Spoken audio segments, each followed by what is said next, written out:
Welcome to the channel Stories of Slavery. Today's story is about Silas Bennett, an enslaved boy in 1877 who saved the plantation mistress from a wild bull. And what happened afterward shocked everyone who witnessed it. This is a tense and emotional story, so take a moment, breathe, and listen carefully. Before we begin, make sure to subscribe to the channel and write in the comments which city and country you're listening from. Your participation helps keep these stories remembered instead of buried. Let's begin. The blood was still warm on his back when they dragged him to the auction block for the second time in his life. Silas Bennett was 16 years old, and he had just learned the cruelest lesson of the American South, that saving a white woman's life could be a worse crime than letting her die. This is the story of a boy who spoke to animals better than he spoke to men, who committed the unforgivable sin of heroism in 1877 Georgia, and who transformed from the gentlest soul on the Callahan plantation into something the night itself learned to fear. Georgia, 1877. The year the North gave up on the South. Federal troops had withdrawn 3 months earlier, ending what historians call Reconstruction and what white Southerners called occupation. In Washington, politicians shook hands over a compromise that abandoned 4 million freed people to the mercy of their former masters. Rutherford Hayes took the presidency, and the South took back its old ways. For people like Silas Bennett, freedom was a word that existed only on paper yellowing in some distant courthouse. His father, Moses Bennett, had signed what the white landowners called a sharecropping contract in 1868. Moses couldn't read the document he marked with an X, but the white man who held the pen assured him it was fair. The contract bound the Bennett family to work Henry Callahan's land until they paid off their portion of seed, tools, and the shack they lived in. The debt never got smaller, it only grew. Every harvest season, Moses would stand in the plantation office while Callahan's overseer, a narrow-faced man named Garrett, ran his finger down a ledger and announced the family owed more than they'd earned. The price of seed had gone up. The quality of cotton had gone down. There were fees for the mule, fees for the plow, fees for living on land that used to be worked by people who weren't paid at all. Silas had been born into slavery in 1861. Too young to remember the war, but old enough to understand that the chains on his family now were made of paper instead of iron. They cut just as deep. The Callahan plantation sat in the red clay hills of central Georgia, 3,000 acres of cotton fields, timber stands, and pasture land. The main house was a white columned structure that had survived Sherman's march by pure geography, standing proud on a rise that overlooked the worker quarters below. 73 families lived on Callahan land in 1877, all of them black, all of them bound by contracts they couldn't read and debts they couldn't pay. But Silas Bennett didn't spend his days in the cotton fields. He had a gift that even Henry Callahan couldn't ignore. The boy could speak to animals, not literally, of course. Silas didn't hear voices or receive messages from the spirit world, despite what some of the older workers whispered when they saw him calm a wild-eyed stallion with nothing but his hands and his voice. What Silas possessed was something rarer than magic, something that couldn't be taught or bought or bred into a person. It was pure empathy, an ability to read an animal's fear in the tension of its muscles, its rage in the flare of its nostrils, its pain in the way it held its weight. He moved among horses, cattle, and dogs like he was one of them, speaking their language of breath and posture and careful stillness. When Silas was 11 years old, Garrett had brought a new stallion to the plantation, a magnificent black Tennessee Walker that Callahan had purchased at auction in Atlanta for $200. The horse was beautiful and completely unmanageable. It had kicked 2 experienced handlers and bitten a third. Garrett was preparing to have the animal gelded and broken with the traditional methods employed throughout the South: rope, whip, and the systematic crushing of its spirit, until nothing remained but obedience born of terror. Silas had been mucking stalls when he heard the commotion in the paddock. He climbed the fence and watched the stallion rear and scream, eyes rolling white with terror. 3 men with ropes were trying to corner it against the back wall. The horse's fear was so thick Silas could almost taste it, metallic and sharp like blood in his mouth. He'd climbed into the paddock before he'd even thought about what he was doing, moving on pure instinct. The men shouted at him to get out, their voices harsh with anger and alarm, but Silas ignored them completely. He walked toward the stallion with empty hands and downcast eyes, making himself small, making himself safe, making himself into something that posed no threat. He didn't approach directly, but at an angle, giving the horse space to move, space to choose, space to understand that flight was still an option. When he got within 10 feet, he started humming, a low, tuneless sound that came from deep in his chest, a vibration more than a melody. The stallion's ears swiveled toward him like compass needles finding north.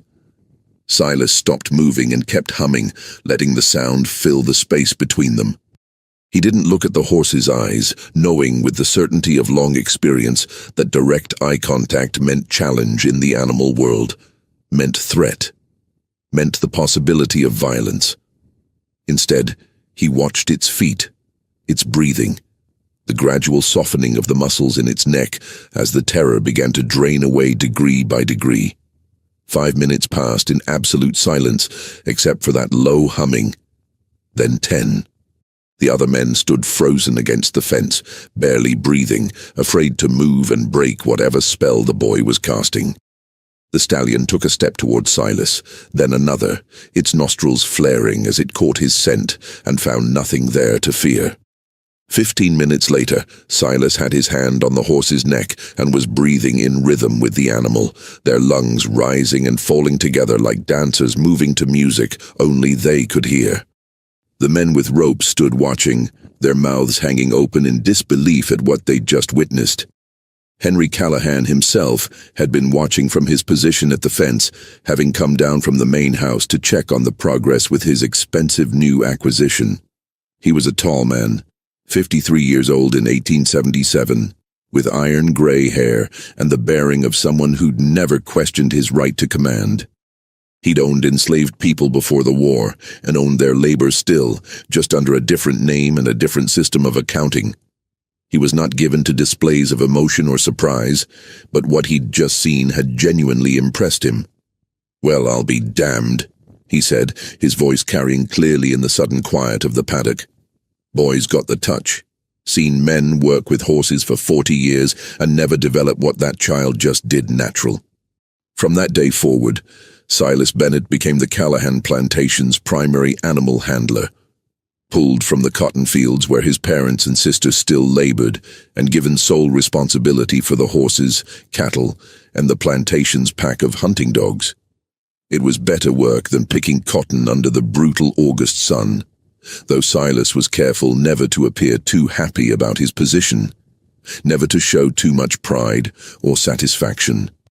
Showing pleasure in anything was dangerous for a black boy in Georgia. Happiness could be taken away as quickly as it was given, and often was, just to remind you of your place in the order of things.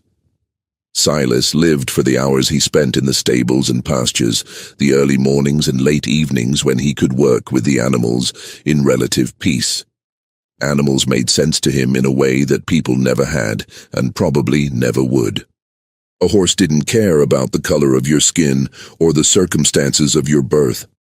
A dog didn't change its feelings based on who was watching or what social rules might be violated by simple affection. When a cow was frightened, you could see exactly why and address the cause directly, honestly, without having to navigate the complex and often deadly social codes that governed every interaction between black and white in the post-war South. Animals were honest in their needs and clear in their communications. They might be dangerous, certainly, their power and instincts making them potentially deadly, but they were never cruel. They never hurt for the sake of hurting. They never punished you for things you didn't do or couldn't control. The same couldn't be said for men, particularly white men in Georgia in 1877. Garrett, the overseer, watched Silas with the permanent suspicion that white men of his type carried like a weapon, always loaded, always ready to fire. He was 34 years old, rail-thin from a constitution that couldn't seem to hold weight no matter how much he ate, with tobacco-stained teeth and a voice like rocks scraping together in a dry riverbed.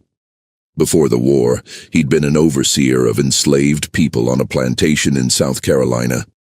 After the war, he drifted west to Georgia and found work overseeing sharecroppers. The only difference to him was paperwork and the fact that he couldn't legally kill the workers anymore. Though the convict leasing system that had sprung up across the South provided workarounds for men who understood how the new system really worked. Garrett didn't like that Silas had a special position on the plantation. He didn't like that Henry Callahan sometimes spoke directly to the boy instead of going through proper channels and the established hierarchy. Most of all, he didn't like that Silas was good at something Garrett himself could never do, that the boy possessed a skill that couldn't be learned through violence or intimidation or the assertion of white superiority. "Boy's got ideas above his station," Garrett told the other white men who worked the plantation, the overseers and foremen who gathered in the equipment shed to drink whiskey and complain about the workers. "Thinks he's special because he can sweet-talk a horse. Needs to remember his place, remember what he is." But as long as Silas kept the animals healthy and productive, Callahan protected him from Garrett's worst impulses and his desire to cut the boy down to size. The plantation owner was above all things a practical man, more interested in profit than ideology. He'd paid good money for his breeding stock, hundreds and sometimes thousands of dollars for individual animals, and the Bennett boy kept them in prime condition. The horses never went lame under Silas's care. The cattle stayed fat and healthy. The dogs were loyal and well-trained, perfect for hunting the deer and wild pigs that roamed the Georgia forests. Silas understood with the clarity of someone whose life depended on it that his value was measured entirely in dollars and productivity, in the health of animals that were worth more than he would ever be. He was careful in everything he did, methodical and quiet and precise. He did his work and kept his head down and made himself as invisible as possible. He'd learned early that being noticed was dangerous unless you were being noticed for something that made your owner money. The other person who noticed Silas, though for entirely different reasons, was Eleanor Callahan. She was 26 years old in 1877, married to Henry Callahan for 8 years, and profoundly lonely in the way that only women of her class and time could be, isolated by the very privileges that were supposed to make her happy. Eleanor had been raised in Savannah society, the daughter of a cotton merchant who'd survived the war by selling to both sides and asking no questions about politics or loyalty. She'd been educated at a finishing school run by French nuns, trained in piano and watercolors and the elaborate social rituals that governed the lives of Southern ladies. Her days had been filled with calling cards and tea parties and the careful cultivation of marriageable grace.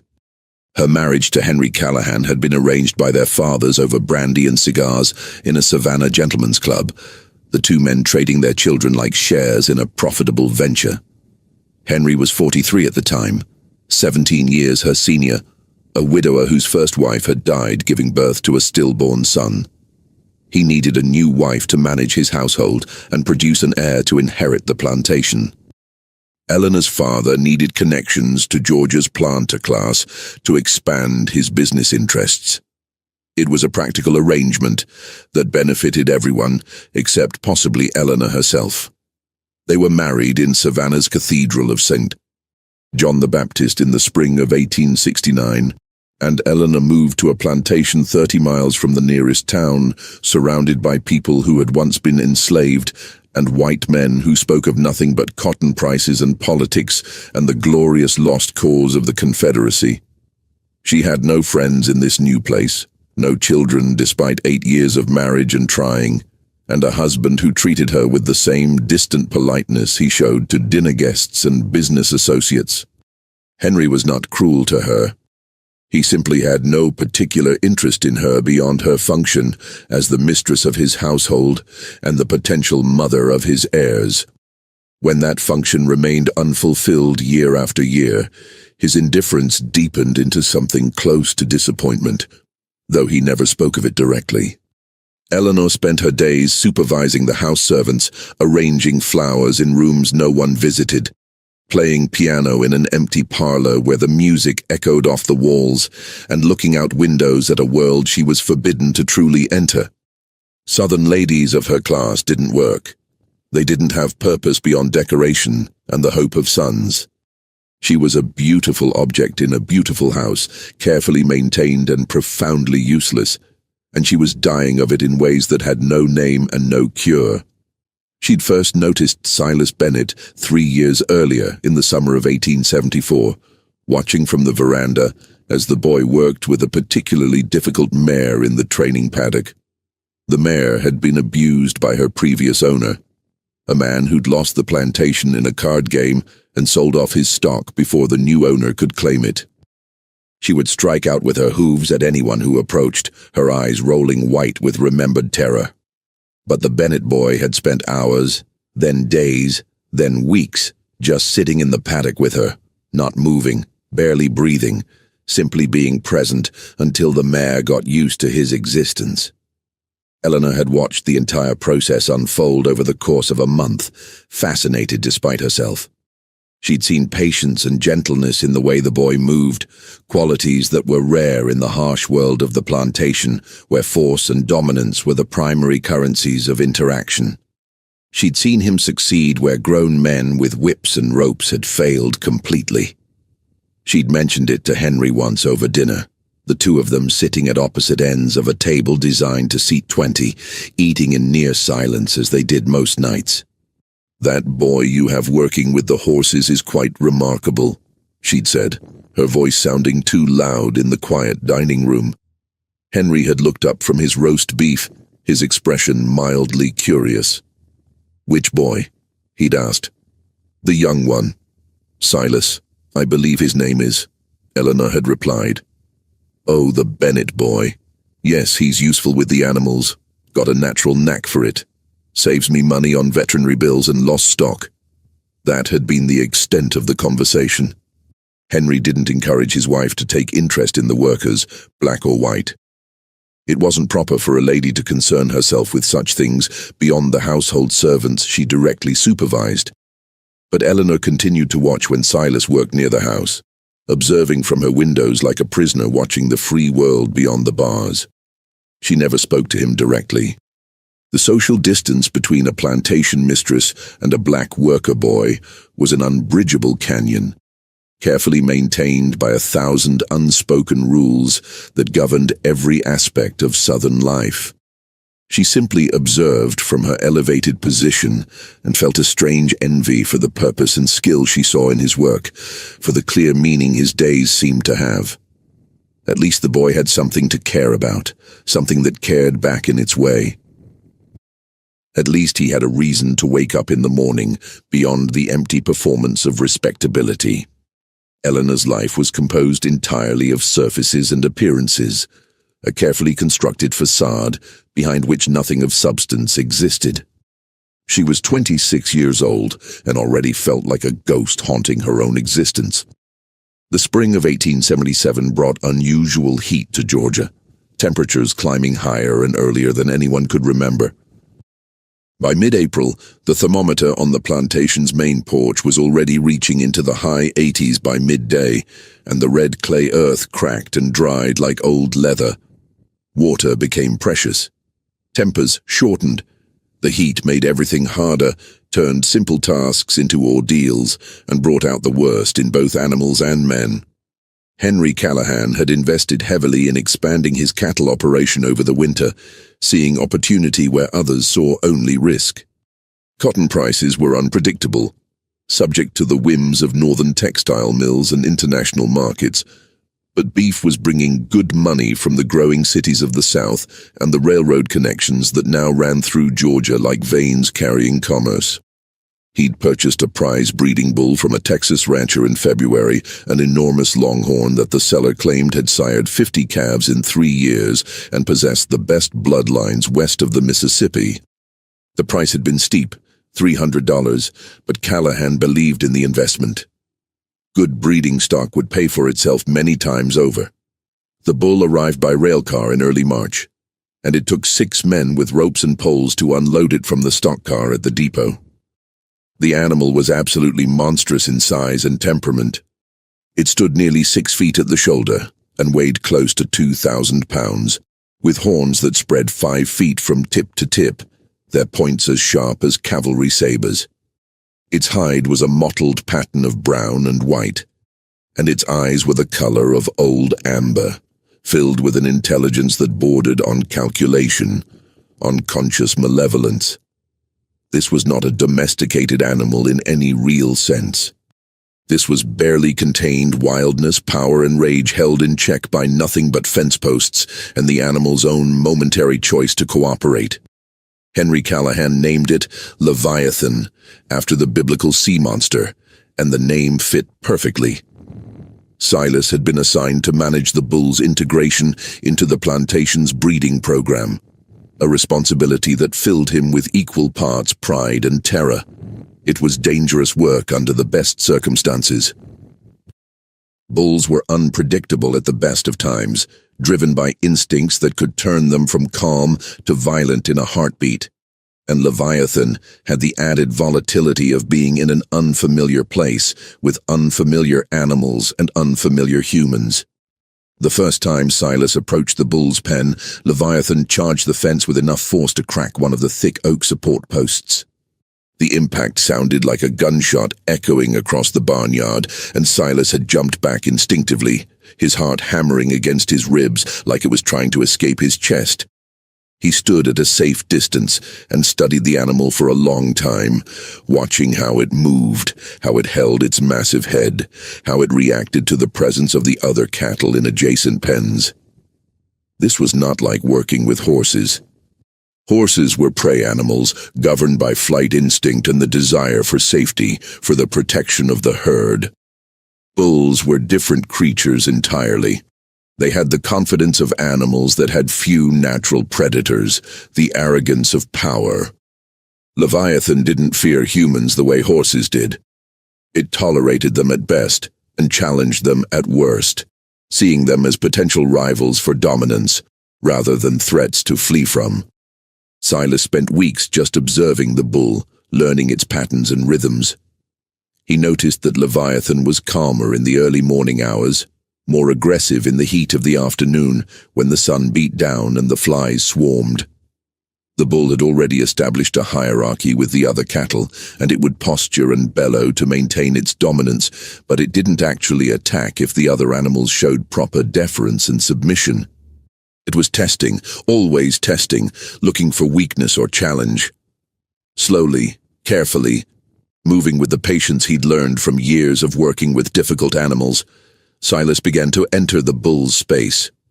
He never approached directly, never made sudden movements, never did anything that could be interpreted as a challenge or threat.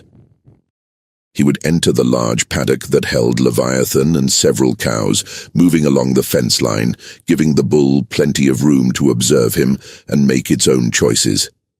He'd scatter feed in the troughs, and then retreat immediately. Approach and retreat, always predictable, always slow, always giving the animal time to adjust to his presence. By late April, after nearly 2 months of this patient work, Silas could work in the same paddock as Leviathan without incident. The bull had learned that the boy was not a threat and not a rival, that he represented food and water and the opening of gates to better pasture. They had reached an understanding, a working relationship based on routine and predictability. But understanding was not the same as trust, and Silas never forgot for a moment that wild animals could turn in a heartbeat, that all his careful work could be undone by a single wrong move or an unexpected sound.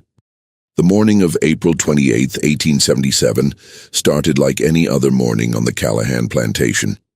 Silas woke before dawn in the one-room cabin he shared with his parents and younger sister Maya.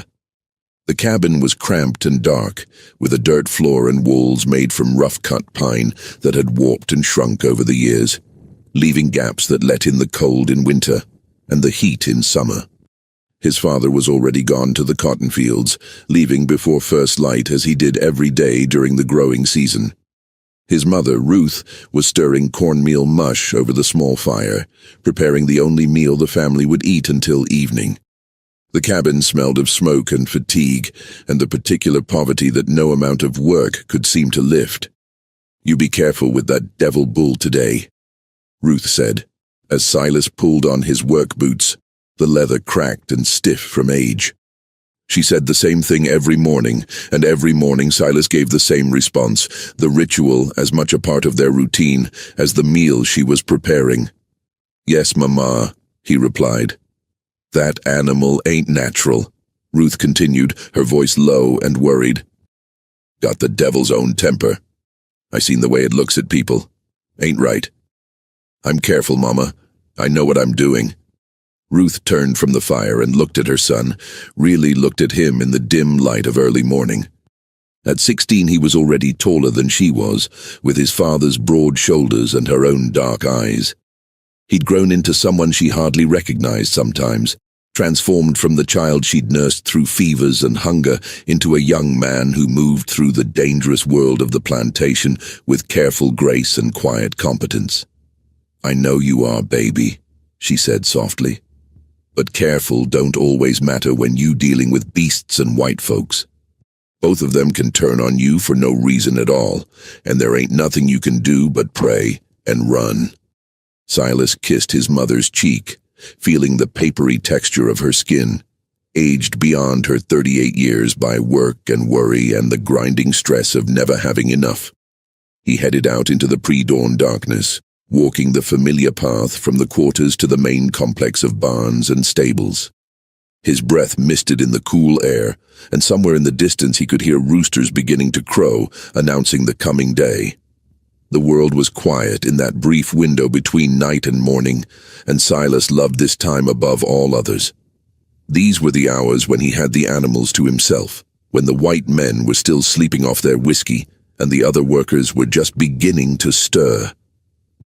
He could work in peace, moving through his routines without supervision or comment, or the constant awareness of being watched and judged. Silas fed the horses first, as he always did, measuring out oats and hay with careful precision, checking water troughs to make sure they were full and clean, running his hands over legs and backs and necks to check for heat or swelling that might indicate injury or illness. Then he moved to the cattle pens, counting heads to make sure none had escaped or died during the night, looking for any signs of sickness or distress in the herd. When he reached Leviathan's paddock, he stopped and felt his stomach drop. The bull was standing in the center of the enclosure, absolutely motionless, its massive head lowered almost to the ground. Something was wrong. Silas could see it in the animal's posture, in the way it was holding its weight. He approached the fence carefully, moving slowly, and studied the bull from a safe distance. Leviathan's breathing was labored, its sides heaving with each breath. Foam flecked its muzzle, hanging in white strings. One of the rear legs was held at an odd angle, not bearing full weight, suggesting injury or pain. Silas's mind raced through possibilities, running down the mental checklist he'd developed over years of animal care. Injury from the fence, snake bite, poison from bad feed or contaminated water. He needed to get closer to assess the problem properly. But Leviathan in pain would be even more dangerous than usual. Injured animals were unpredictable, driven by survival instinct and fear rather than any kind of reason or learned behavior. Pain made them wild again, stripped away the thin veneer of domestication. Silas climbed the fence and dropped into the paddock, his boots hitting the dirt with a soft thud. The bull's head came up immediately, and those amber eyes fixed on him with an intensity that made his skin prickle with instinctive alarm. Leviathan took a lurching step forward, clearly favoring the injured leg, and released a low bellow that sounded like thunder rolling across the distant hills. "Easy now," Silas said softly, keeping his voice calm and level despite the fear crawling up his spine. "Easy, boy. I'm here to help you. Just let me see what's wrong." He moved slowly to the side, trying to get an angle where he could see the injured leg properly. As he moved, he kept talking, that same low, crooning tone he used with frightened horses, the words themselves meaningless but the tone carrying everything. The words didn't matter. They never did. The tone was everything. The emotion behind the sound. Leviathan tracked him with its head, muscles bunching beneath that mottled hide, preparing for something. Silas could see the problem now. There was a long, jagged gash on the bull's left rear leg, just above the hock joint. It looked fresh, probably from catching the leg on a broken fence board during the night, one of the hundreds of small maintenance issues that plagued any working plantation. The wound was bleeding, but not severely, a slow seep rather than an arterial flow. It needed to be cleaned and treated with one of the poultices Silas prepared from herbs and lamp oil, but it wasn't life-threatening. The problem was getting close enough to treat it without being killed in the process. "You got yourself hurt, didn't you, boy?"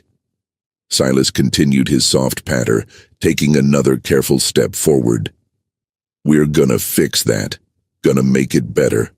But you got to let me help you. You got to trust me." He took another step forward, his hands extended and empty, showing the bull he carried no weapons, no ropes, nothing threatening. Leviathan exploded into motion without warning. The bull charged with a speed that seemed physically impossible for an animal that size, going from standing still to full attack in less than a second. One moment it was simply standing there, and the next it was a 2,000-pound missile of muscle and horn, heading straight for Silas with the clear intention of killing him. Silas ran for his life, sprinting toward the fence with every ounce of speed his 16-year-old body could produce. His boots slipped in the loose dirt of the paddock. He could hear the thunder of hooves behind him, could feel the heat of the bull's breath on his back, could hear the rasp of its breathing. He hit the fence at full speed and vaulted it in one desperate motion, tumbling over the top rail and landing hard on the other side, rolling through the dirt and coming up gasping for breath. Leviathan hit the fence a half-second later with enough force to splinter 2 of the thick oak rails. The bull's horns punched through the wood like it was paper, missing Silas's previous position by mere inches. The animal bellowed its rage and frustration, pawing the ground, tossing its massive head. The injured leg seemed completely forgotten in the fury of the moment. Silas lay in the dirt, his heart trying to hammer its way out of his chest, his breath coming in ragged gasps. That had been close. Too close. He'd nearly been killed, and only blind luck and youth and the split-second timing of his vault had saved him. "Boy, what the hell's going on here?" Garrett's voice cut through the morning air like a knife. The overseer was striding across the yard from the direction of his quarters, pulling his suspenders up over his undershirt, his face already twisted with anger, even before he knew what had happened. Anger was Garrett's default state, the baseline from which all other emotions departed and to which they always returned. Silas got to his feet quickly, brushing dirt from his clothes. "The bull's injured, sir. Cut his leg on something in the night. He's agitated and dangerous." Garrett looked at the damaged fence and the bellowing Leviathan beyond it, then turned his narrow-eyed gaze back to Silas. "You antagonize that animal?" he demanded. "No, sir. I was just trying to check the injury to see how bad it was." "Don't look like checking to me," Garrett interrupted, spitting a stream of tobacco juice into the dirt near Silas's feet. "Looks like you got him riled up and nearly got yourself killed. Mr. Callahan paid $300 for that bull. He finds out you've been mistreating his stock. There'll be hell to pay." "I wasn't mistreating him, sir. I was trying to help." "Don't sass me, boy." Garrett's hand moved to the coiled whip on his belt, a casual gesture that carried volumes of threat. The whip was always there, always within reach, a constant reminder of the violence that underpinned every interaction. "You go on and get the other animals fed. I'll deal with the bull myself, get some real men to handle it proper." Silas wanted desperately to explain that Leviathan was injured and frightened, that approaching him now would be dangerous for anyone regardless of their color or experience, that the bull needed time to calm down before anyone tried to treat the wound. But he knew better than to argue with Garrett.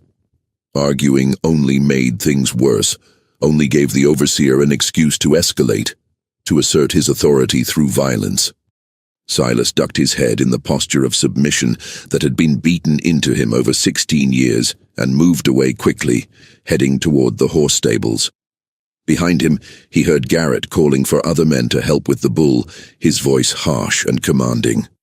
The day grew hotter as the sun climbed higher in the sky, the temperature rising degree by degree until the air itself seemed to shimmer and warp. By 10 in the morning, the thermometer on the plantation's main porch was already reading 92 degrees, and there wasn't a breath of wind to provide relief. The plantation moved at the slower pace that heat demanded, men seeking shade where they could find it, animals standing listless in their pens with their heads down. Henry Callahan had business in town and had left early in his carriage, taking his driver and his account books to meet with the banker about loans for the coming season. That left Garrett in charge of the plantation, a situation that made everyone nervous, black and white alike. The overseer had a mean streak that Callahan's presence usually kept in check, but when the boss was away, Garrett's true nature came out to play. Eleanor Callahan was in the main house, trapped in the prison of her corset and petticoats, and the 3 layers of clothing that propriety demanded even in killing heat. She'd spent the morning reviewing household accounts with Bessie, the head house servant, going over expenditures for candles and soap and flour in a ritual that served no real purpose beyond filling the empty hours. The tedium of it combined with the oppressive temperature had given her a vicious headache that pounded behind her eyes like a hammer on an anvil. She decided to take a walk through the gardens before lunch, hoping that movement and fresh air might ease the pain, though the air outside was hardly fresh, just hot and still and heavy. The gardens on the Callahan plantation were Eleanor's one creative outlet, the single area where Henry allowed her full control and didn't question her decisions or expenditures. She'd spent years developing them, importing rose bushes from Charleston and azaleas from Savannah, creating intricate paths and carefully planned beds that provided color from early spring through late fall. It was a small sanctuary of beauty in the harsh landscape of the plantation, a place where she could pretend for a few minutes that she was something more than an ornament in her husband's house. She walked the shaded paths between flowering beds, her parasol providing meager relief from the brutal sun. She was thinking about nothing in particular, her mind mercifully empty of the usual chunhuan of worry and loneliness and regret, when she heard the commotion from the direction of the cattle pens. Men's voices raised in alarm and panic, the sound of wood splintering and crashing, and beneath it all a roar that made the ground vibrate beneath her feet, a sound of pure animal rage that triggered something primal in her hind brain. Eleanor's headache disappeared instantly, replaced by a spike of pure adrenaline that made her heart race and her breath come short. She knew that sound. She'd heard Leviathan bellow before during feeding times when the bull was establishing dominance over the other cattle. But this was different. This was not a challenge or a warning. This was fury. She should have returned immediately to the house, should have sent Bessie to find out what was happening while she waited in the safety and propriety of the parlor. A lady had no business near the working areas of a plantation, and certainly no business near agitated livestock. But curiosity and boredom, and 8 years of stifling constraints, pushed her forward instead of back.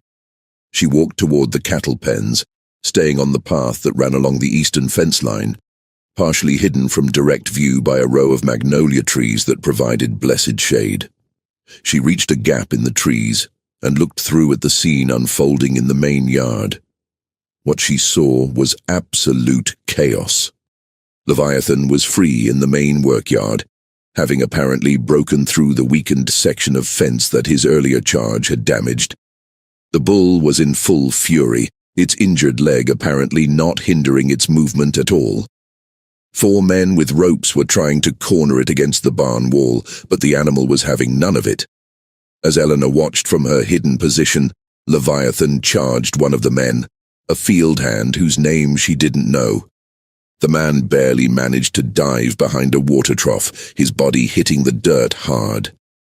The bull's horns caught the wooden trough and flipped it like it weighed nothing, sending 100 gallons of water spraying across the yard in a glittering arc. This was madness. The men were going to get killed. And then Eleanor's attention was drawn to a 5th figure, separate from the men with ropes, standing near the horse stable with something in his hands. It was Silas Bennett, shirtless in the heat, holding a wooden bucket. Eleanor watched as the boy took a step toward the rampaging bull, then stopped, his entire body tense with indecision. He looked toward the men, toward the bull, clearly trying to decide something, calculating odds and possibilities. Then he started walking forward, the bucket held in front of him, his posture deliberately non-threatening, his movements slow and predictable. What was the boy doing? Eleanor felt her breath catch in her throat as she watched Silas move closer to the enraged bull. Garrett saw him too, and his voice cracked across the yard like a whip. "Boy, you get back! This ain't your concern!" But Silas ignored him completely, his attention focused entirely on Leviathan. He kept walking forward, with that strange confidence Eleanor had seen him use with difficult animals before. That quality of absolute calm that seemed to radiate from him like heat from a stove. The bucket swung slightly in his hands, and Eleanor could see now that it was filled with feed, the grain catching the sunlight. The bull saw him coming and wheeled to face this new challenge, this small figure approaching when everything else was running away. Leviathan lowered its massive head, those 5-foot horns pointing forward like the lances of cavalry soldiers preparing to charge. Foam dripped from its muzzle, and its eyes were wild, showing white around the amber irises. "Silas, no!" The shout came from one of the other workers, a man Eleanor didn't recognize, his voice high with fear. But the boy kept walking as if he hadn't heard, as if the entire world had narrowed down to just him and the bull. He was talking now. Eleanor could see his lips moving, though she couldn't hear the words over the general commotion and the thundering of her own heartbeat in her ears. He was maybe 20 feet from the bull now, then 15, the distance closing with each careful step. Leviathan pawed the ground with one massive hoof, throwing up clouds of red Georgia dust that hung in the still air. The animal's entire body was tensed like a spring wound, too tight, every muscle visible beneath that mottled hide. 10 feet now. Silas set the bucket down on the ground with careful deliberation and took 2 steps backward, his hands held out to the sides, empty and open, showing he carried no weapons, posed no threat. The bull stared at the boy with an intensity that seemed almost human in its focus, almost conscious in its calculation. And Eleanor realized with a strange detachment that she was watching someone who might be about to die. And she couldn't look away, couldn't move, couldn't even breathe properly. The tension stretched like a wire pulled too tight, like a string on a violin tuned past its breaking point. The entire yard had gone silent, every man frozen in place, afraid to move and break whatever spell was holding the scene together.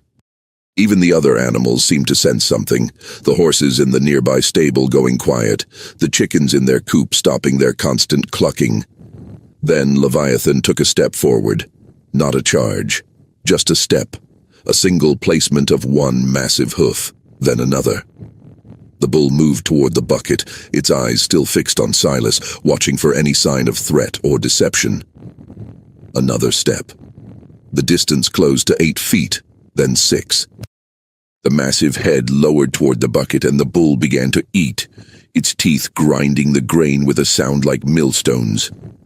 The men with ropes stood absolutely frozen, their mouths hanging open, afraid to breathe too loudly and break the moment.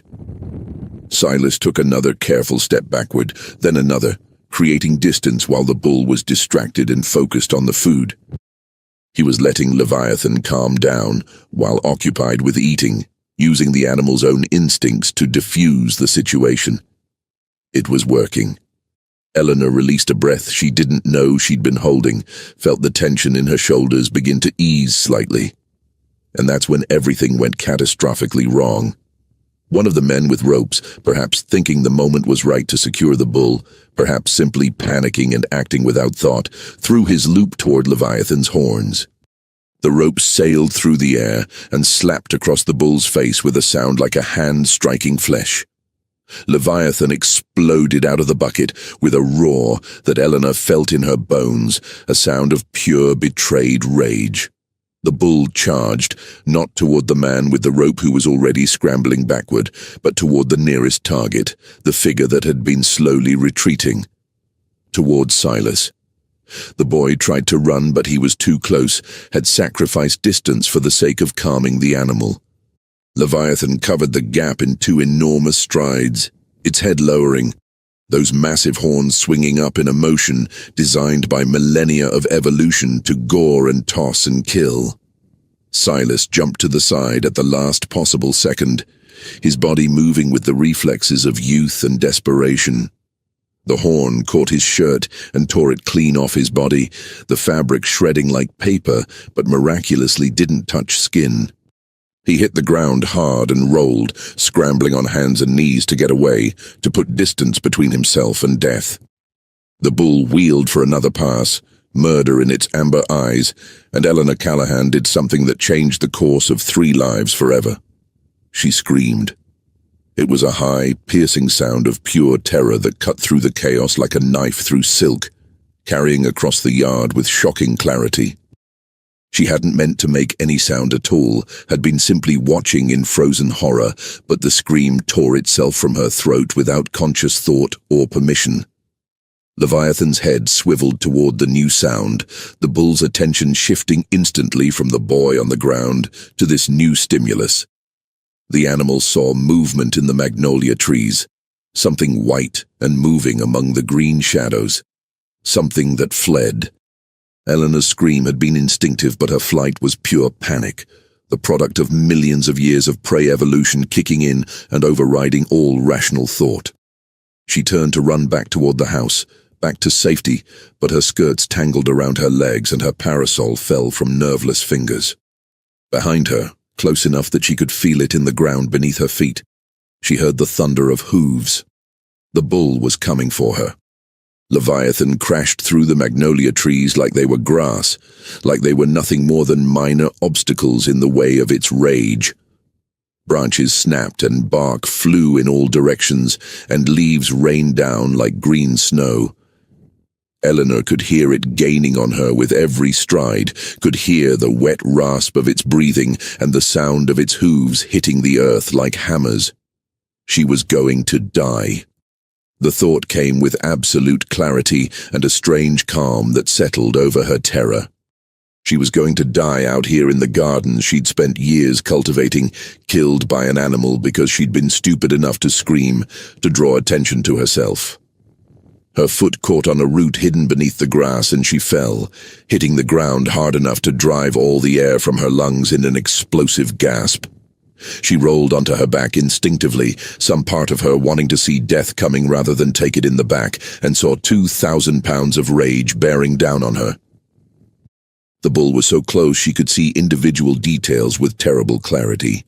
The blood-red veins in the whites of its eyes, the foam and saliva dripping from its muzzle, the wicked sharp points of those horns that were about to punch through her body and pin her to the Georgia clay like a butterfly in a collector's case. Time slowed to individual heartbeats, to the space between seconds. And Eleanor found herself thinking about her mother in Savannah, about the piano in the empty parlor, about all the things she'd never done and never would do now. And then something slammed into Eleanor from the side with enough force to knock her sideways, driving her out of the path of Leviathan's charge. She caught a confused image of dark skin and terrified eyes, and realized it was Silas Bennett throwing his body between her and the bull, grabbing her around the waist with both arms and rolling them both toward the massive trunk of an ancient oak tree. Leviathan's horn caught Silas's shoulder as they moved, the point slicing through skin and muscle, opening a gash that immediately welled with bright arterial blood. But the boy's momentum carried them clear of the main impact. They slammed against the oak tree trunk as the bull thundered past, unable to stop its charge, its hooves tearing up great chunks of earth.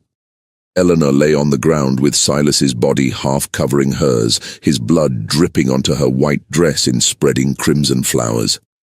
Her ears were ringing, and her heart was trying to break through her ribs, and she couldn't seem to form a coherent thought beyond the simple fact that she was alive when she should be dead. The boy pushed himself up on his arms, looking down at her with wide eyes that showed more white than brown. "Ma'am, are you hurt? Ma'am, can you hear me?" His voice came from what seemed like a great distance, muffled and strange. Eleanor couldn't speak. She could only stare up at this 16-year-old boy who had just risked his life to save hers, whose blood was dripping onto her dress from the wound in his shoulder, whose hands had touched her in ways that would scandalize every person on this plantation. Behind them, Leviathan had wheeled around and was preparing for another charge, pawing the ground, lowering its head. The bull had tasted violence now and wanted more, wanted to finish what it had started. "Stay down," Silas said, his voice suddenly calm despite the terror Eleanor could see in his eyes. He pushed himself to his feet, swaying slightly, and stepped away from Eleanor, putting his body between her and the charging bull once again.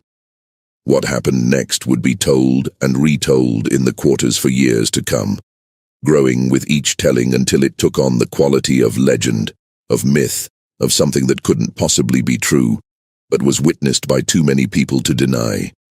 Silas Bennett, shirtless and bleeding, his shoulder torn open and streaming blood down his chest, stepped away from the oak tree and walked directly toward the charging bull. He spread his arms wide, making himself as large as possible, and from somewhere deep in his chest he produced a sound that Eleanor had never heard a human throat make before. It was a roar, primal and terrifying, the sound of a creature refusing to be prey, refusing to submit, refusing to die. It carried across the yard and seemed to shake the very air, seemed to make the ground vibrate with its intensity. And Leviathan, impossibly, miraculously, stopped. The bull pulled up short, maybe 10 feet from Silas, its head swinging back and forth in confusion. This prey that should run was instead advancing. This small creature was making the sounds of a predator, of something that challenged rather than fled.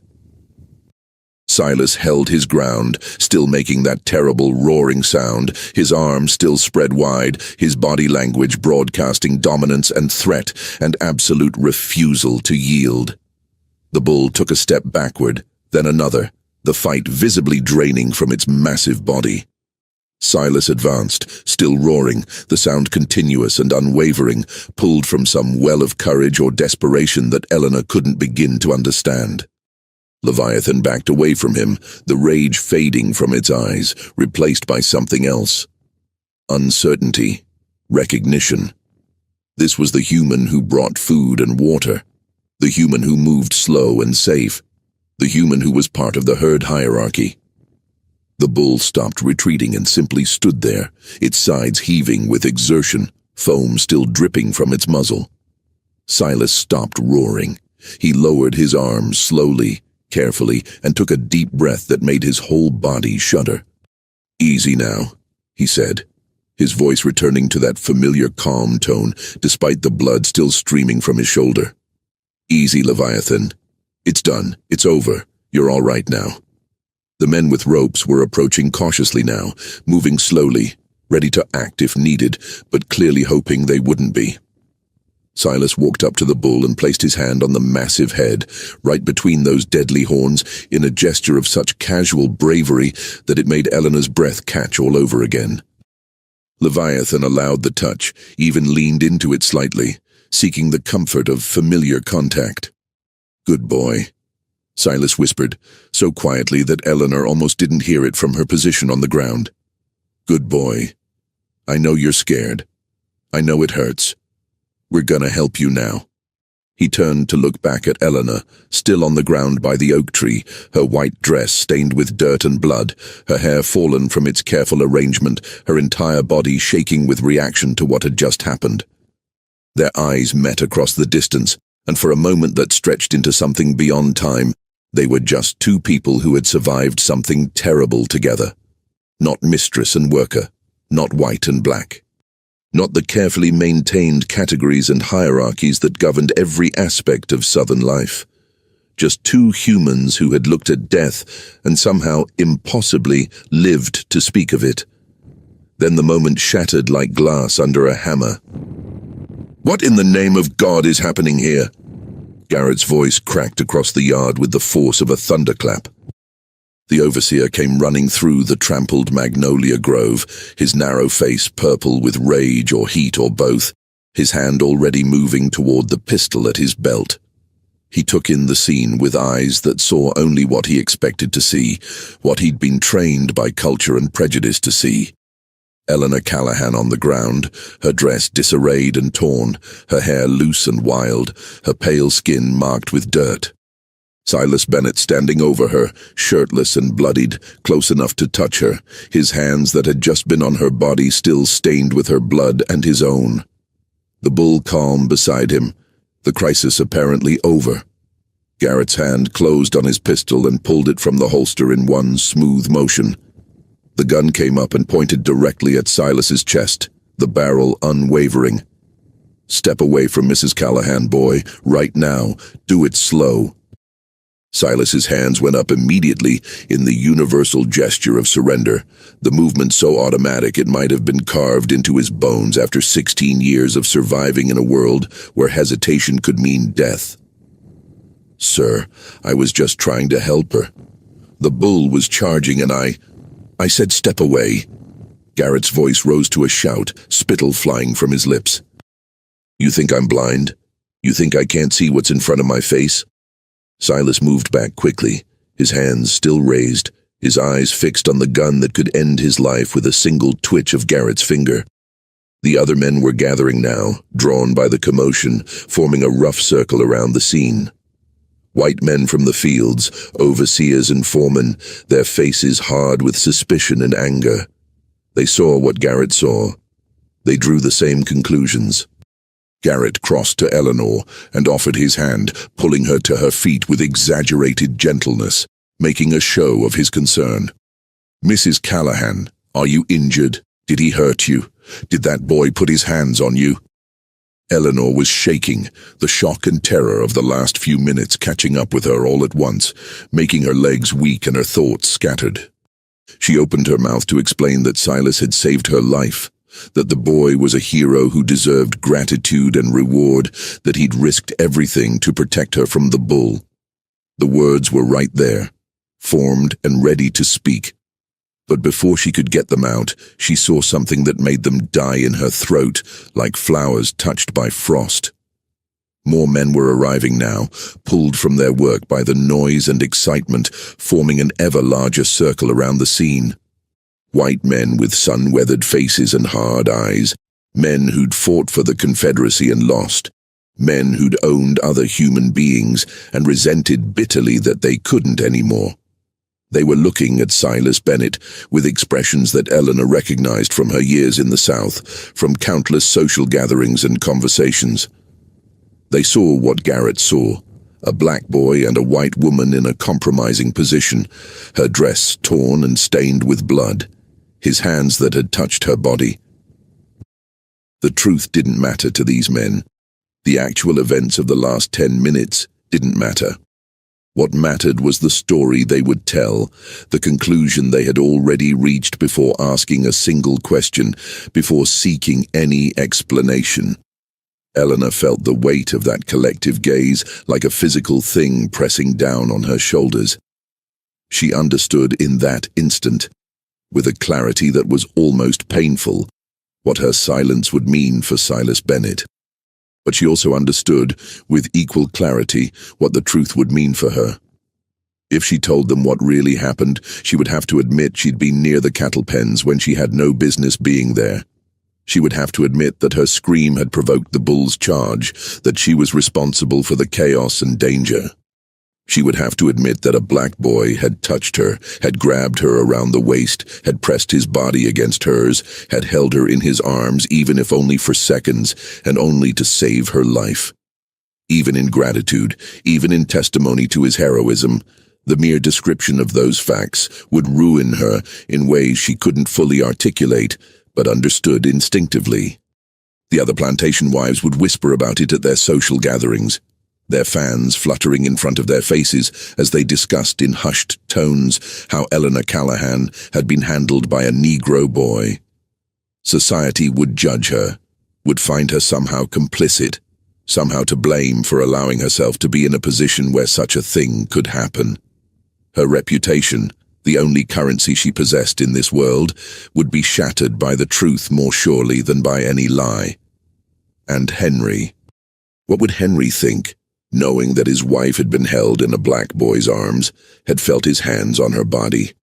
Would he believe it was innocent, necessary, heroic? Or would some part of him wonder, would some whisper of doubt poison their already distant marriage? Eleanor looked at Silas and saw the boy's eyes pleading with her silently to speak, to tell them what had actually happened, to save him the way he'd saved her. She looked at Garrett, at the other white men pressing closer, at the gun still pointed at Silas's chest. She looked down at her own trembling hands, stained with the boy's blood that he'd shed protecting her. And Eleanor Callahan, daughter of Savannah society, wife of a plantation owner, keeper of all the rules that governed her narrow and carefully circumscribed life, made her choice. It wasn't a conscious decision so much as a surrender to forces larger than herself, to the weight of social expectations and the fear of consequences she couldn't control. "I was walking in the gardens," she began, her voice barely above a whisper, each word feeling like a stone she was swallowing. "And the bull. It came through the trees. It frightened me terribly. Not exactly a lie, but not the truth either. The truth bent and twisted to protect herself while throwing Silas to the wolves." Garrett's eyes narrowed, sensing something unspoken, some crack in the story he could wedge open. "Did this boy touch you, ma'am? Did he put his hands on you?" "Say no," a voice screamed in Eleanor's head. "Just say no, and this can all be over. Deny it happened and save him." But if she said no, how would she explain the blood on her dress? How would she explain being on the ground, disheveled and terrified, with Silas standing over her? The men had seen them. They'd drawn their conclusions. Denying the obvious would only make her look like she was hiding something worse. Eleanor's voice broke and she hated herself for it, hated the weakness, hated what she was about to do. "He startled me." 3 words. Just 3 simple words. Not an accusation exactly. Not a direct claim that he'd done anything wrong, but not a defense either. Not the testimony that could save him. 3 words that hung in the air like a noose waiting for a neck. "He startled you," Garrett repeated slowly, his voice dripping with satisfaction and a kind of vicious triumph. He turned to look at Silas with an expression of pure malice. "You hear that, boy? You startled Mrs. Callahan. What were you doing getting close enough to startle her?" "No, sir. I was trying to help her. The bull was charging right at her and I pushed her out of the way."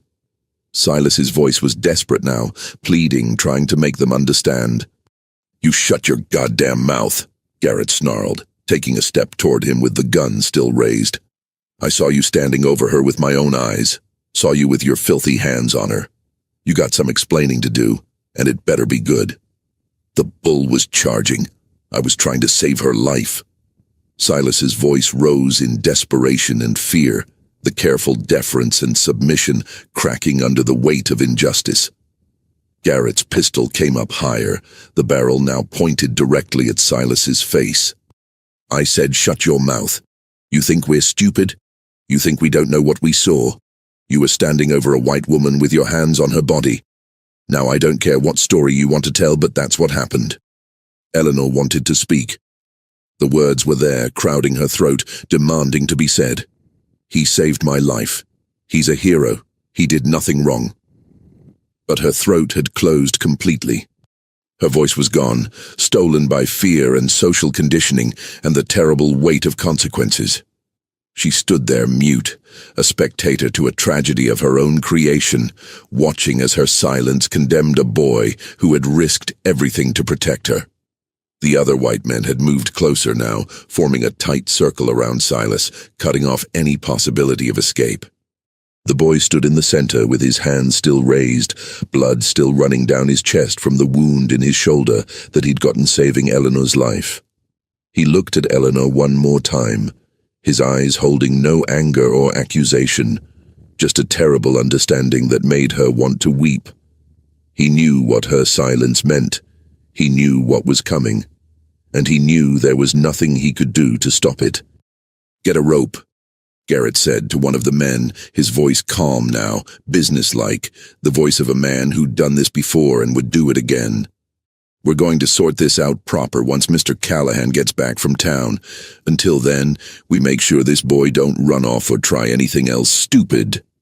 They bound Silas's hands behind his back with rough hemp rope, tying the knots so tight his fingers went numb within minutes. They marched him across the yard toward the old whipping post that still stood near the equipment shed, a thick post of seasoned oak that had been sunk deep into the ground during the days when such things were legal and ordinary and considered necessary for the maintenance of discipline. It was still used occasionally for the worst offenses, though now it was done quietly, without the public spectacle that had characterized the antebellum period. Eleanor watched them lead him away, his bare back straight, despite everything, his head held high. She wanted to run after them, to explain, to make this right, to undo the terrible thing her silence had done, but her legs wouldn't move, her voice wouldn't work. She stood frozen in place like a statue, a monument to cowardice and self-preservation. Bessie appeared at her elbow, the older woman's face grave with understanding and something that might have been pity. "Mrs. Callahan, let's get you inside now. Get you cleaned up and proper. You've had a terrible fright." Eleanor let herself be led back to the house like a child, up the front steps, through the grand entrance hall, up the sweeping staircase to her bedroom. Bessie helped her out of the ruined dress, brought warm water in a porcelain basin and soft cloths to wash away the dirt and blood. "Don't you worry about none of this, ma'am," Bessie said quietly as she worked, her dark hands gentle on Eleanor's pale skin. "It'll all get sorted out. Mr. Callahan will handle it when he gets back." But Eleanor couldn't stop worrying. She moved to the window, still in her undergarments, and looked out over the plantation grounds. Through the wavy glass, she could see the whipping post. Could see Silas tied there in the full sun, still bare-chested, the wound in his shoulder still bleeding slowly, the blood dark against his skin. "Don't you look at that, ma'am," Bessie said gently, trying to guide Eleanor away from the window with soft hands on her shoulders.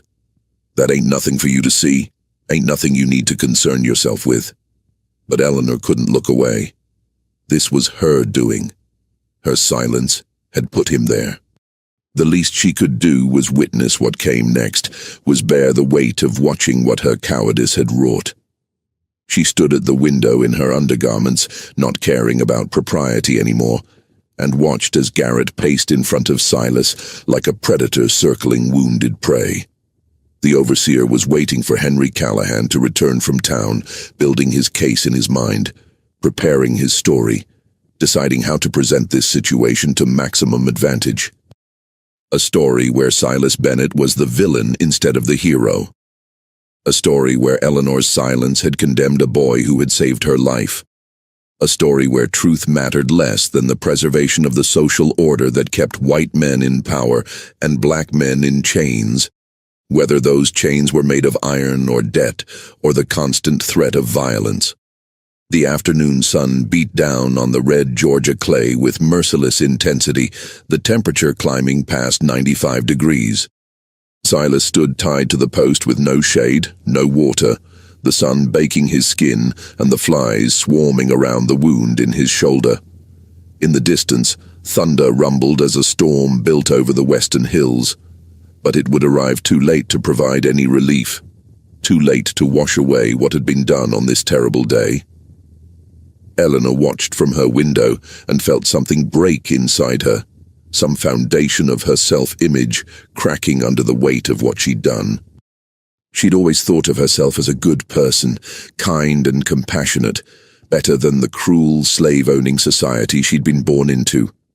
But when the moment came to prove it, when it cost her something to tell the truth, she'd failed completely. She'd traded a boy's life for her reputation, and both of them would have to live with that choice for whatever time remained to them. Henry Callahan returned to his plantation at 4 o'clock in the afternoon, his carriage kicking up clouds of red dust on the long drive from town. He'd spent the day negotiating with the banker about loans for the coming season, and had secured favorable terms. He was in good spirits, thinking about the expansion of his cattle operation, about the money that Leviathan and his offspring would bring in over the coming years. He noticed the unusual number of men gathered near the equipment shed as his carriage rolled past. Noticed Garrett standing like a sentry near something at the center of the group. Callahan climbed down from the carriage and walked toward the gathering with long strides, his boots crunching in the dry dirt. "What's all this?"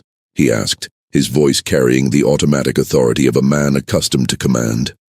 Garrett stepped forward, his face carefully arranged in an expression of concern and righteous anger. "Mr. Callahan, sir, we've had an incident, a serious incident involving the bull and Mrs. Callahan." Callahan's expression changed instantly, the good humor draining away. "Is Eleanor hurt? Where is she?" "She's in the house, sir. She's shaken up but not seriously injured, thank the Lord. But there's something you need to know about what happened." Garrett proceeded to tell his version of the story, a carefully edited narrative that emphasized Silas standing over Eleanor with his hands on her, that suggested impropriety and took advantage of the confusion, that painted the boy as an opportunist at best and something worse at worst. He made no mention of the bull charging Eleanor, no mention of Silas throwing himself between her and death, no mention of the heroism that had preceded the scene Garrett had witnessed. Callahan listened with a face like stone, his jaw muscles working, his hands clenching and unclenching at his sides. When Garrett finished, Callahan walked over to where Silas was tied to the post. The boy's head came up as he approached, hope flaring briefly in his eyes before dying just as quickly. "You're going to tell me exactly what happened," Callahan said, his voice dangerously quiet. "And you're going to tell me the truth, boy, because I'll know if you're lying." Silas took a breath, his throat dry from hours in the sun without water. "Sir, the bull broke free. It was injured and wild. It charged Mrs. Callahan and I pushed her out of the way. I was trying to save her life, sir. That's all I was doing.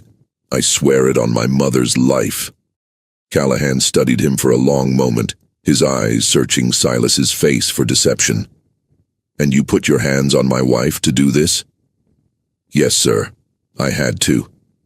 The bull was going to kill her. I pushed her toward the tree and took the hit on my shoulder instead." Silas's voice was steady despite his fear, speaking truth with the clarity of someone who had nothing left to lose. Callahan looked at the wound on Silas's shoulder, clearly from a horn strike, the kind of injury that supported the boy's story. He turned to Garrett. "You saw this happen?" "I saw him standing over her after, sir, with his hands on her. She was on the ground, her dress all torn up. He was shirtless and bleeding all over her." Garrett's voice was firm, stating facts while implying conclusions. "Did you see the bull charge her?" Callahan asked. Garrett hesitated for just a fraction of a second. "No, sir. I came running when I heard the commotion. But I saw what I saw after."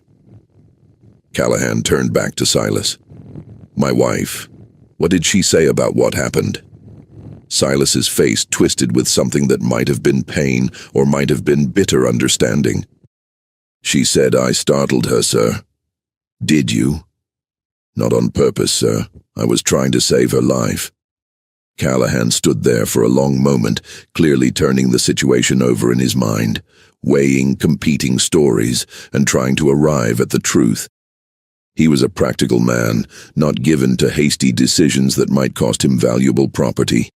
Silas was useful to him, saved him money, kept his expensive animals healthy. But Eleanor was his wife, and there were social codes that had to be maintained regardless of practical considerations. "Garrett, cut him down," Callahan finally said. Garrett's face registered surprise. "Sir?" "I said cut him down. I'm not going to beat a boy for saving my wife's life, regardless of what it looked like." Garrett's face went red with suppressed anger, but he moved to obey, pulling a knife from his belt and sawing through the ropes that bound Silas to the post. The boy's arms fell to his sides and he swayed slightly, his legs weak from standing in one position for hours. "Thank you, sir," Silas said quietly. "I wasn't finished," Callahan cut him off. "I believe you probably did save Eleanor's life. I believe that's what happened based on the evidence. But you put your hands on a white woman, boy. You touched my wife. And regardless of the reasons, regardless of the circumstances, that can't stand. Not here. Not in Georgia in 1877. Silas's face went gray as he understood what was coming. "Sir, please." "I'm selling your contract to the Dade Coal Company," Callahan continued, his voice businesslike now, discussing a transaction. "They've got a convict leasing operation up in the hills. They're always looking for strong young workers. You'll work off your father's debt to me in the mines instead of on the land. Consider yourself lucky that's all I'm doing." The convict leasing system. Silas had heard about it in whispers from other workers, had heard the stories of men who went into the mines and never came out, who died in darkness and were buried in unmarked graves. It was slavery by another name. Legal, because the workers were technically convicts serving out sentences or working off debts. The mines killed men slowly through lung disease or quickly through cave-ins and accidents. The companies worked their leased convicts to death because they had no investment in keeping them alive, could always get more to replace the ones who died. "Please, Mr. Callahan," Silas found his voice, desperation making him brave or foolish enough to beg. "Please don't send me there. I'll work harder. I'll do anything. I won't never go near the house again. Please, sir." "The matter's decided," Callahan said flatly. "You'll leave tomorrow morning. Garrett will make the arrangements." He turned and walked back toward the main house, his boots raising small clouds of dust with each step, leaving Silas standing there with Garrett and the other white men. The overseer's face split in a cruel smile. "Looks like you're going down into the dark, boy. Hope you like the smell of coal dust and the feel of a pick in your hands. Because that's all you're gonna know from here on out." The men untied Silas completely and shoved him toward the quarters, telling him to get his things together, to say his goodbyes, to prepare for a journey he wouldn't be returning from. Silas walked back to the cabin he shared with his parents and sister, his legs moving automatically while his mind struggled to process what had just happened. He'd saved a woman's life and been condemned to a living death for it. He'd done the right thing and lost everything.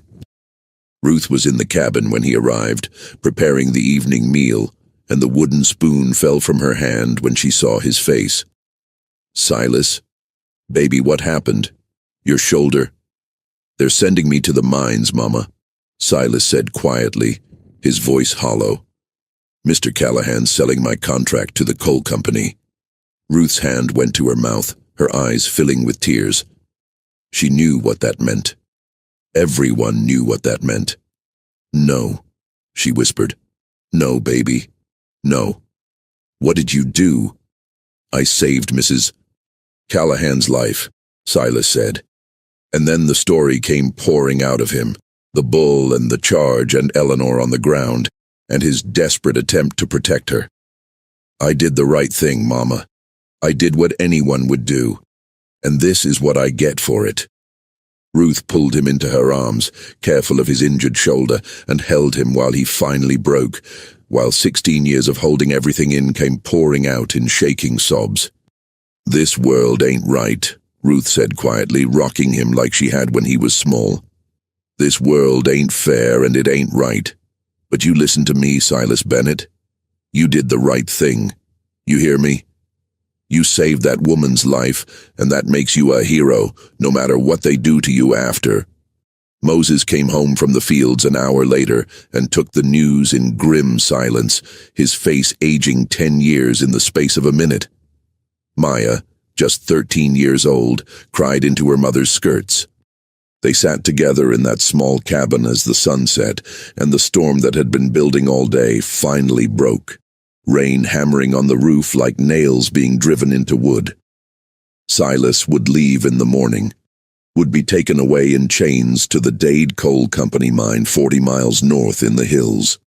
He would descend into the earth and might never see daylight again, might never see his family again.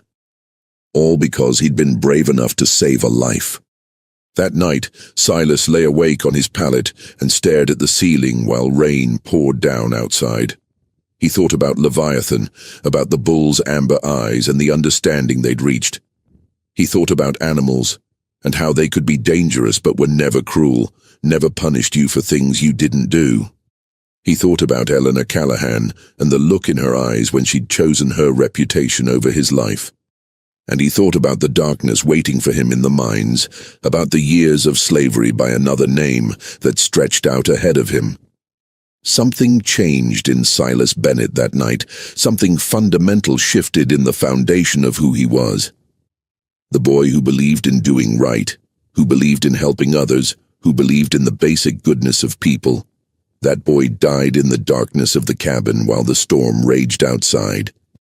What remained was something harder, something that understood the world's true nature, something that would survive whatever came next and remember every detail of the injustice done to him.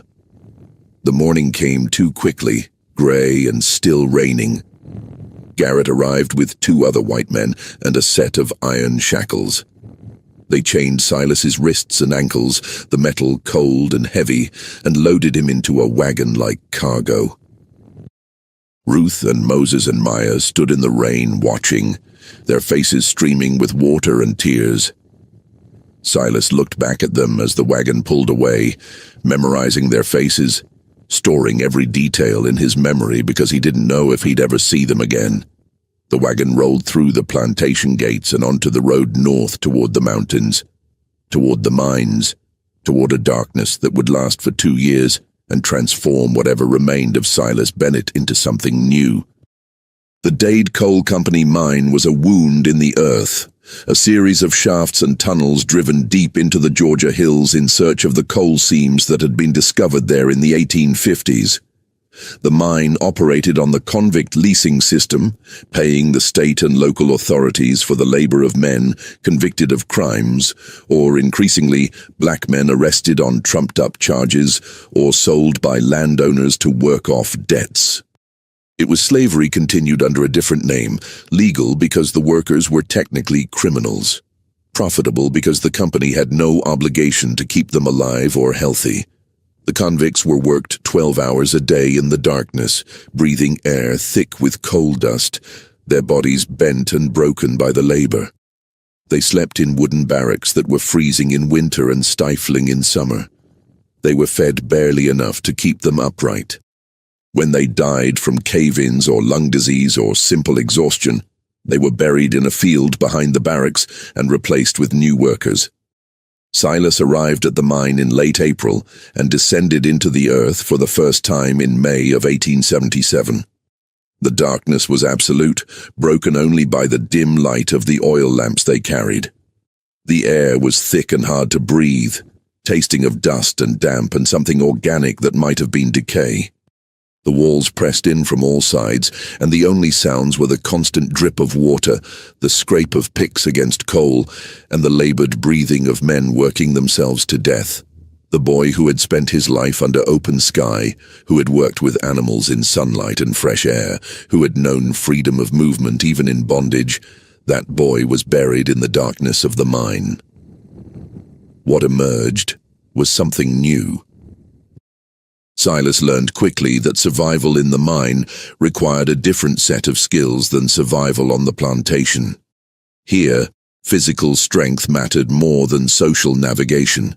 The ability to swing a pick for 12 hours straight, to carry heavy loads through cramped tunnels, to ignore pain and exhaustion and the slow suffocation of the dust in your lungs. These were what kept you alive. He also learned that the men around him were different from the workers on the plantation. Many were genuine criminals, violent men who'd killed or raped or stolen and found themselves sentenced to the mines. Others were like him, victims of the new laws that made it illegal for black men to be unemployed or to change jobs without permission or to speak disrespectfully to white people. All of them were desperate. All of them were angry. And all of them understood that the world above ground didn't care if they lived or died in the darkness. Silas made himself strong in those 2 years. He worked until his body was transformed from that of a 16-year-old boy into that of a man carved from stone and hardened by suffering. His shoulders broadened from swinging the pick.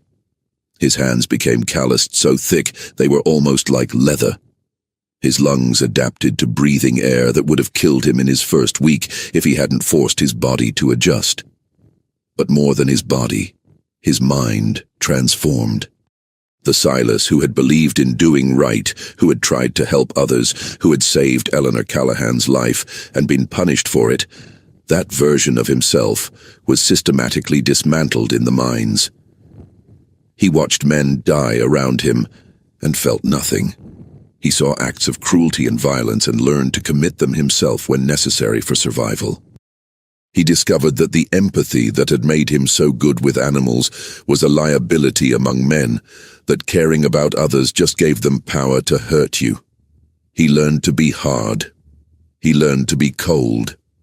He learned to survive by any means necessary, and to forget about concepts like justice or fairness or reward for doing right.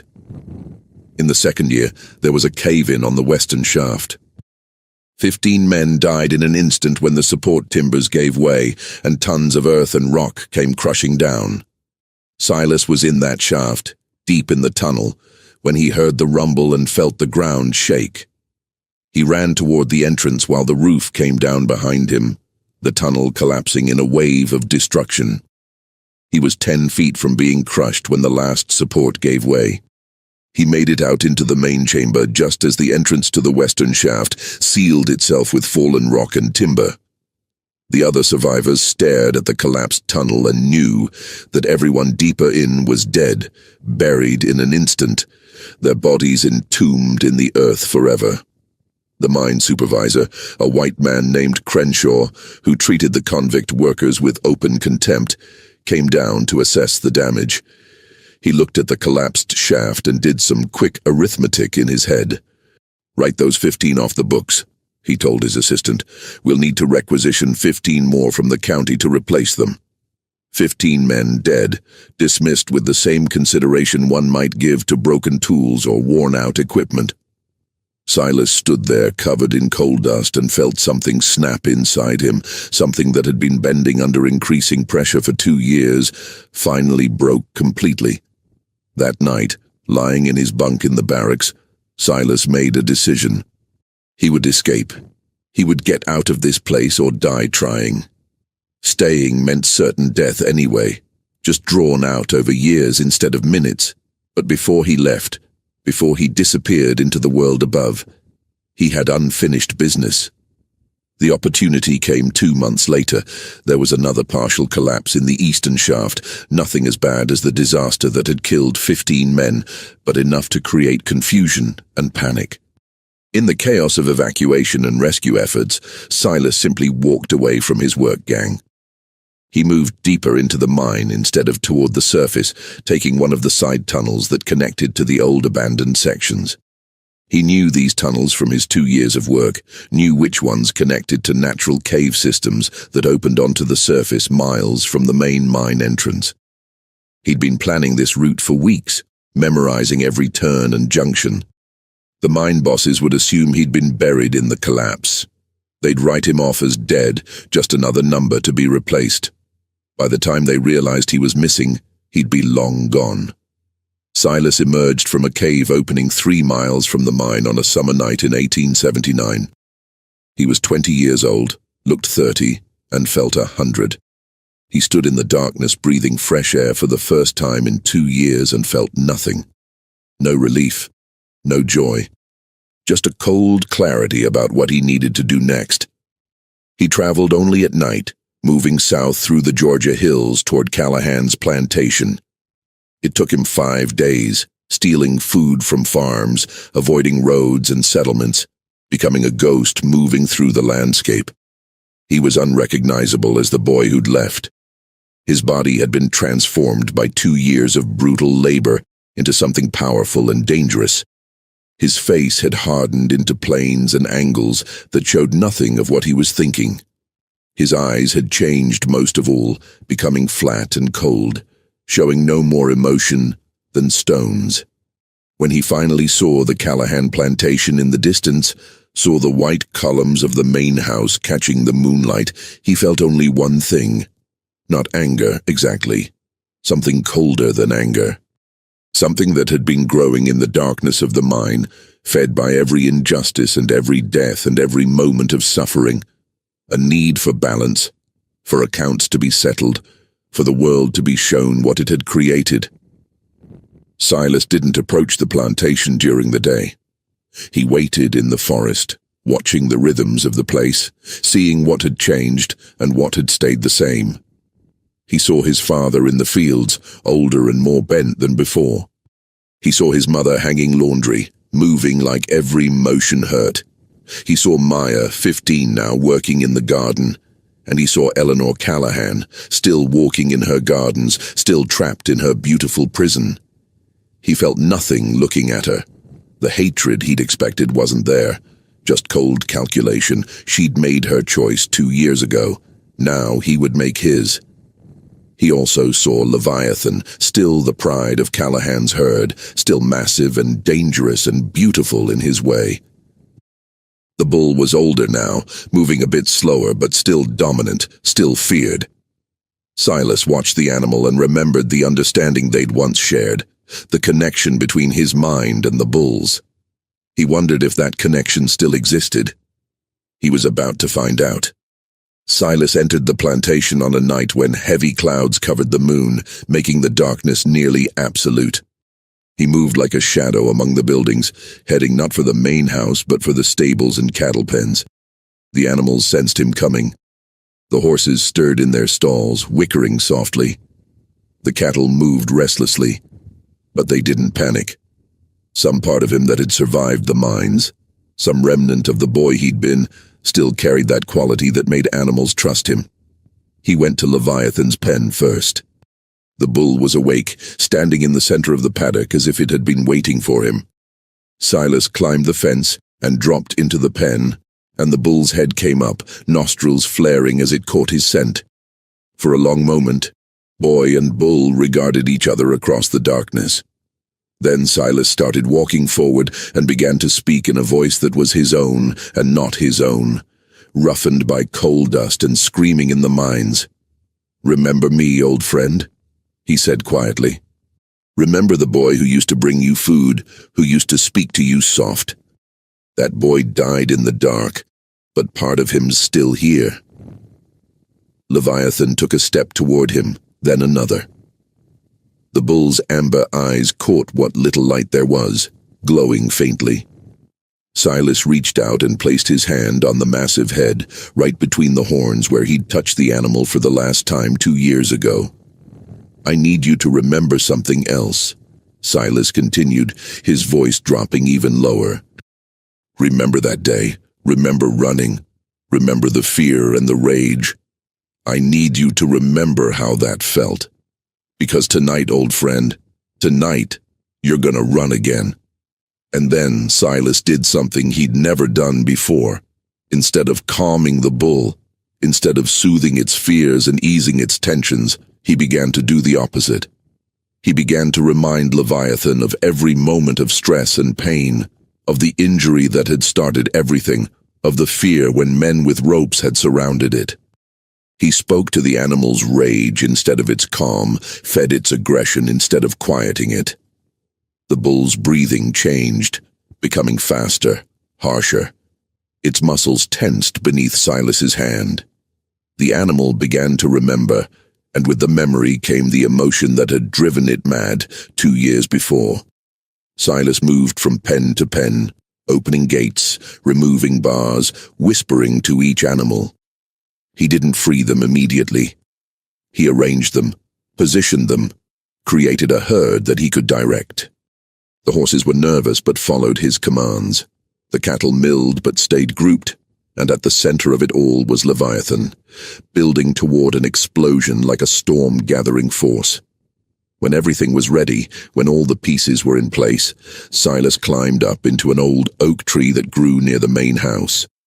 From his perch in the branches, he had a clear view of the front of the house, of the windows that glowed with lamplight. He could see movement inside, shadows passing behind curtains. Henry Callahan, preparing for bed. And Eleanor, in her room on the second floor, probably sitting at her window looking out at the grounds as she so often did. Silas pulled a piece of metal from his pocket, a fragment of chain he'd carried from the mines. He threw it with all his strength at Leviathan's flank.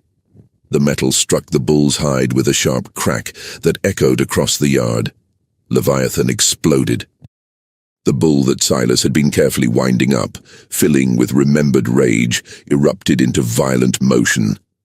It charged the fence of its pen, smashing through the weakened boards that Silas had partially sawed through earlier.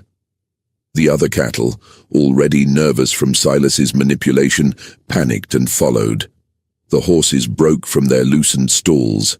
In seconds, a stampede of terrified animals was thundering across the plantation yard toward the main house. The ground shook with the impact of their hooves. The noise was tremendous, a rolling thunder that grew louder with each second. Lights came on in the windows of the main house. Silas heard shouting, heard people running.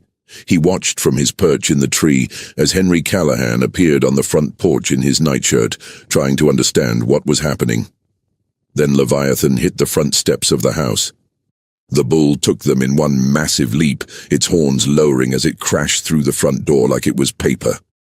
The other animals followed, driven by panic and the momentum of the herd, flowing into the house like a flood of flesh and fury. The screaming started immediately. Eleanor's voice high and terrified, cutting through the chaos. Henry's voice shouting orders that no one could hear or follow. The sounds of furniture being smashed, of glass breaking, of hooves on hardwood floors never meant to bear such weight. Silas watched it all from his tree, his face showing nothing. This was not hot rage. This was cold accounting. This was the world being shown what it had created when it took a boy who helped and healed and turned him into something that destroyed. The cattle rampaged through the first floor of the house, driven by terror and the confined space and Leviathan's rage. The bull was everywhere, using its horns to smash everything in its path, attacking furniture and walls and anything that moved. Silas heard Eleanor scream again, heard her calling for help. He heard Henry trying to get to her, heard his curses as the cattle blocked his path. And Silas sat in his tree and felt nothing. She'd had a chance to help him once. She'd chosen silence. Now he chose the same. The destruction lasted maybe 10 minutes before the animals found their way back out of the house through the shattered doors and windows. They scattered across the plantation grounds, wild and impossible to control. Leviathan was the last to emerge, the bull's white hide stained with blood from a dozen cuts it had sustained, smashing through the house. The animal stood in the ruins of the front porch and bellowed its triumph, a sound that carried across the entire plantation. Silas climbed down from his tree as the first gray light of dawn began to touch the eastern sky. He walked past the shattered remains of the main house's entrance, past the overturned furniture and broken glass. He heard weeping from the second floor but didn't look up. He walked to the road that led away from the plantation, moving with the steady pace of someone who had nowhere in particular to go, and all the time in the world to get there. Behind him, the Callahan plantation descended into chaos as workers emerged from their cabins to find the main house destroyed and the animals scattered. They would find blood, but no bodies. Eleanor and Henry had survived, physically at least. But their world, their carefully ordered existence, lay in ruins. Silas Bennett walked away from the plantation as the sun rose behind him, casting his shadow long and dark across the Georgia clay. He had become what the world made him. A boy who loved animals had been transformed into something the night itself feared. A gentle soul had been crushed and reformed into an instrument of revenge. He disappeared into the world, becoming a ghost, a legend, a story told in whispers in the quarters of other plantations. Some said he died in the mountains. Others claimed they'd seen him years later, living wild in the forests, surrounded by animals that obeyed his every command. Still others said he'd gone north, disappeared into the anonymity of the cities where a black man could vanish and never be found. The truth was simpler and sadder. Silas Bennett lived for 30 more years, working various jobs under various names, never staying in one place long enough to form connections or draw attention. The capacity for connection had been burned out of him in the mines, leaving only the shell of a man who moved through the world without touching it or being touched by it. He died in 1909 in a boarding house in Atlanta, alone in a rented room, his body found only when the landlady noticed the smell. There was no funeral, no mourning, no one to remember the boy who'd once been able to speak to animals with just his voice and his hands. The only thing found among his belongings was a piece of rope, carefully preserved, the same rope that had bound him to the whipping post on the day his life ended, and his long dying began. Eleanor Callahan lived until 1923, 46 more years after that terrible night when the animals destroyed her home. She and Henry rebuilt the house and their lives, but something fundamental had broken that could never be repaired. She never had children. She never left the plantation again. And on certain nights when the wind was right, she would wake from dreams of amber eyes and thundering hooves. Dreams where a boy with blood on his shoulder looked at her with eyes that held only the terrible weight of understanding. She carried the weight of what her silence had done for the rest of her life, a burden that grew heavier with each passing year until it crushed her spirit as surely as the mines had crushed Silas Bennett's. This is the story of a boy who saved a life and lost his own. A story of heroism punished and cruelty rewarded. A story of how the systems of oppression that defined the American South after Reconstruction created monsters from saints and called it justice. Silas Bennett's name is not in any history book. There's no monument to mark where he lived or died. But his story echoes across the years as a reminder of the terrible cost of a society built on inequality and violence, where saving a life could be the most dangerous thing you could do, and where silence in the face of injustice could destroy both the victim and the perpetrator, in different but equally complete ways. The plantation where it all happened is gone now, reclaimed by the Georgia earth. The mine where Silas suffered is sealed and abandoned. But the story remains, passed down through generations, a ghost story that's all the more terrifying for being true. They say just forget. Move on like it's easy. But forgetting you feels like remembering someone I've never seen. I've been trying to erase you from the places in my mind, but the harder that I fight it, the more you're hard to leave behind. Every memory keeps slipping through the cracks I try to close, like a face I should remember, but somehow never know. Forgetting you feels impossible, like chasing something I can't hold, like trying to remember someone that I've never even known. I keep reaching through the silence for a past I can't undo, 'cause letting go of what we had feels like losing something true. Every moment turns to fragments, every thought just fades to blue, like I'm searching for a feeling that still only leads to you. Forgetting you feels impossible, like chasing something I can't hold, like trying to remember someone that I've never even known. I keep reaching through the silence for a past I can't undo, 'cause letting go of what we had feels like losing something true.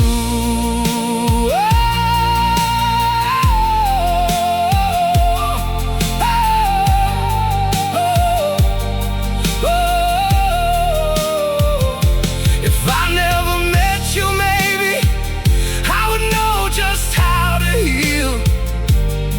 But now every empty moment still reminds me what is real.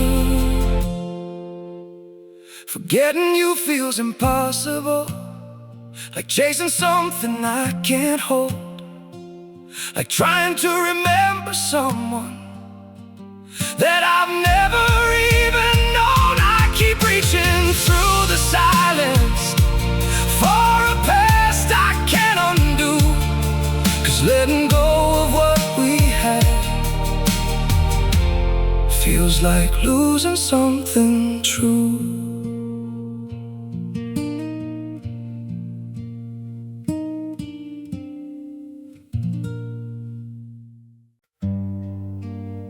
Some days feel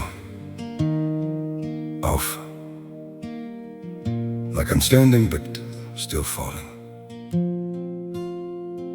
A little pain, a little tired, and no one to tell it all to. There are days that feel unsteady, like I'm drifting out of place. Every step just feels so heavy, with a smile I have to fake. A little hurt I keep inside me, a little weight I always hide, and 1,000 quiet worries I've been holding deep inside. There's no one here to tell it to, no one who would understand. So I carry all these feelings like they're slipping through my hands. A little broken, little lost, trying hard to just get through. All these nights I stay awake with everything I never say to you. I keep walking through the silence like it's all I've ever known. Every crowded room reminds me how it feels to be alone. There's no one here to tell it to, no one who would understand. So I carry all these feelings like they're slipping through my hands. A little broken, little lost, trying hard to just get through. All these nights I stay awake with everything I never say to you.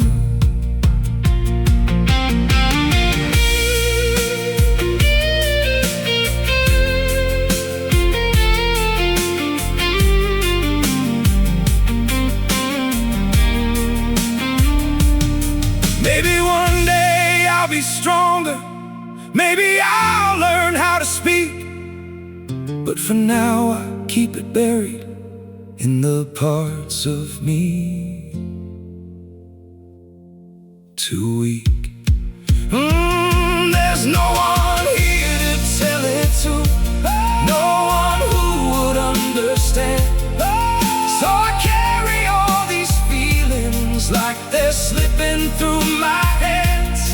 A little broken, little lost, trying hard to just get through. All these nights I stay awake with everything I never say to you.